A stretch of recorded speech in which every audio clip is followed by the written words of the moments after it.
All right, let's get right into it. Welcome to our breakdown of today's Premier League action. We're going to cut through all the usual chatter and focus on the two things that are really deciding these games. And trust me, it's probably not what you're thinking. So, if you really want to get a handle on what's happening out there today, you've got to look beyond the standings. There are these two massive stories hanging over almost every single match, and they are the absolute key to figuring out who's going to come out on top. And here's what it all boils down to.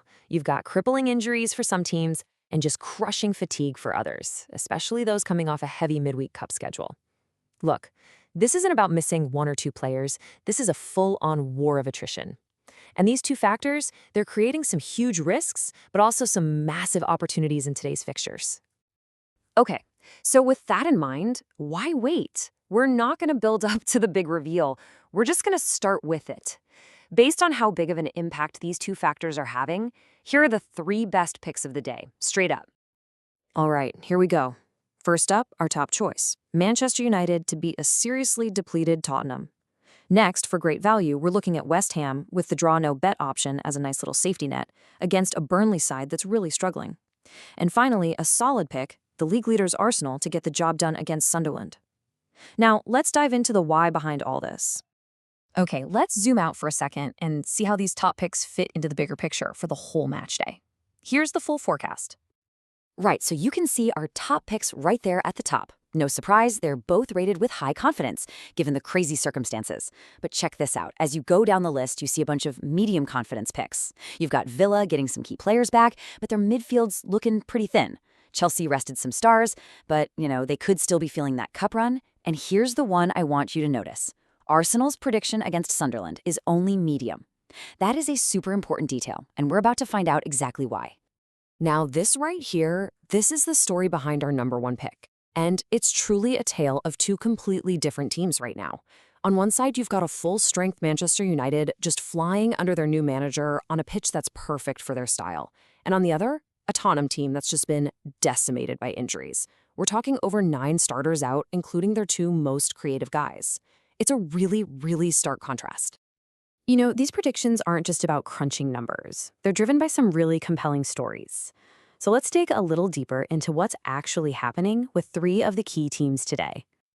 The analysis is pretty blunt here. Spurs are heading to Old Trafford with a skeleton crew.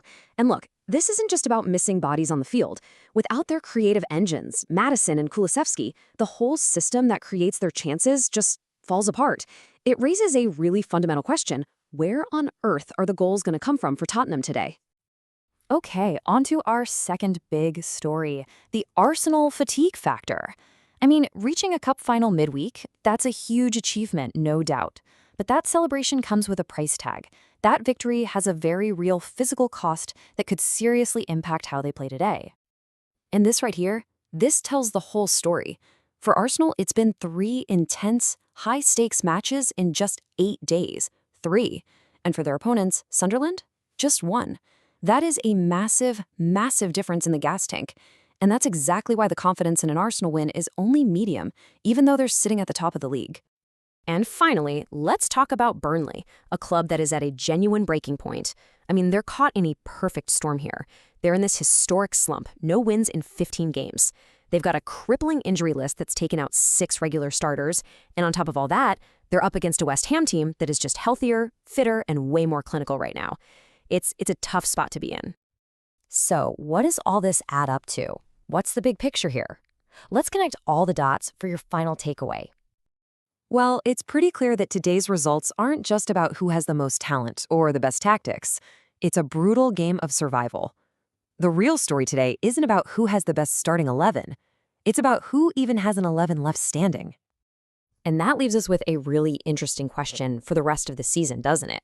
As we're watching these top teams get hammered by injuries and this punishing schedule, you have to wonder, is this the year that squad depth, the quality of players 12 through 20, is actually more important than the star power in the starting 11? Is that what's going to decide the title? It's definitely something to think about as we watch the rest of the season unfold.